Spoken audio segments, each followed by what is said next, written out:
Hi ಎಲ್ಲರಿಗೂ ನಮಸ್ಕಾರ. Welcome back to my YouTube channel.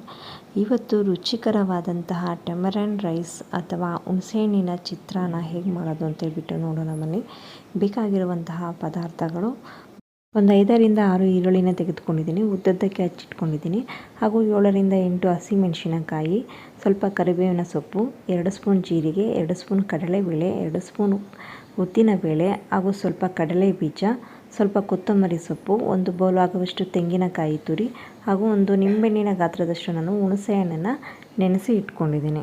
ಹಾಗೆ 1 ಬೌಲ್ ಆಗುವಷ್ಟು ಅಡುಗೆ ಎಣ್ಣೆ, ಸ್ವಲ್ಪ ಸಾಸಿವೆ ಮತ್ತು ಅರಿಶಿಣವನ್ನು ತೆಗೆದುಕೊಂಡಿದ್ದೀನಿ.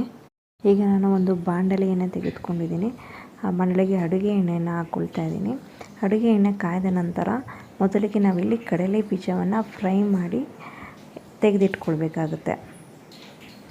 ಈಗ ಅದೇ ಕಾಯ್ದಿರುವಂತಹ ಎಣ್ಣೆಗೆ ಸಾಸಿವೆ ಹಾಗೂ ಉದ್ದದಕ್ಕೆ ಹಚ್ಚಿಟ್ಟಿರುವಂತಹ ಸ್ಪೈಸಿ ಹಸಿಮೆಣಸಿನಕಾಯಿ ಹಾಗೂ ಕರಿಬೇವಿನ ಸೊಪ್ಪು ಹಾಗೂ ಕಡಲೆಬೇಳೆ, ಉದ್ದಿನಬೇಳೆ ಹಾಗೂ ಜೀರಿಗೆನ ಸ್ವಲ್ಪ ಸ್ಮ್ಯಾಶ್ ಮಾಡಿ ಹಾಕೋದ್ರಿಂದ ಟೇಸ್ಟ್ ಚೆನ್ನಾಗಿರುತ್ತೆ.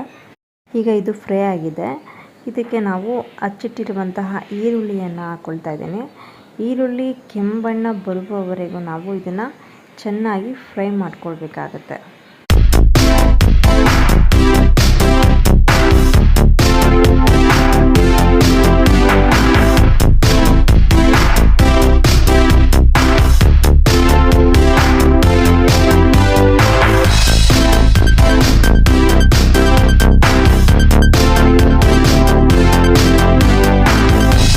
ಈಗ ಈರುಳ್ಳಿ ಚೆನ್ನಾಗಿ ಫ್ರೈ ಆಗಿದೆ. ಇದಕ್ಕೆ ನಾನು ಟಮರೆಂಟ್ ವಾಟರ್ ಅಥವಾ ಹುಣಸೆಹಣ್ಣಿನ ರಸವನ್ನು ನಾನು ಹಾಕ್ಕೊಳ್ತಾ ಇದ್ದೇನೆ.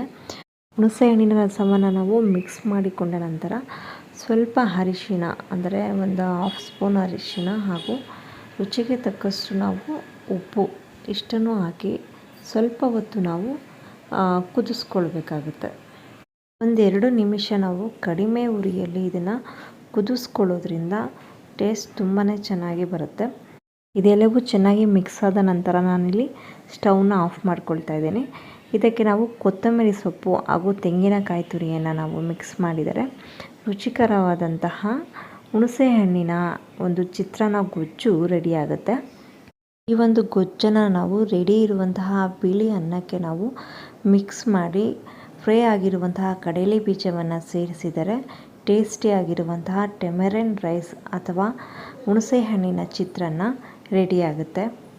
ಈ ಒಂದು ವಿಡಿಯೋ ಇಷ್ಟ ಆದಲ್ಲಿ ದಯವಿಟ್ಟು ಲೈಕ್ ಮಾಡಿ, ಶೇರ್ ಮಾಡಿ ಹಾಗೂ ಸಬ್ಸ್ಕ್ರೈಬ್ ಆಗೋದನ್ನು ಮರಿಬೇಡಿ. ಯಾರಾದರೂ ಫಸ್ಟ್ ಟೈಮ್ ನನ್ನ ಒಂದು ವಿಡಿಯೋನ ನೋಡ್ತಾ ಇದ್ದರೆ ದಯವಿಟ್ಟು ಬೆಲ್ ಬಟನ್ನ ಕ್ಲಿಕ್ ಮಾಡಿ. ನನ್ನ ಒಂದು ಪ್ರತಿಯೊಂದು ಹೊಸ ವಿಡಿಯೋ ಕೂಡ ನಿಮಗೆ ನೋಟಿಫಿಕೇಷನ್ ಬರುತ್ತೆ. ನಿಮ್ಮ ಒಂದು ಸಪೋರ್ಟ್ ನನಗೆ ತುಂಬಾ ಮುಖ್ಯ ಆಗುತ್ತೆ. Thank you all.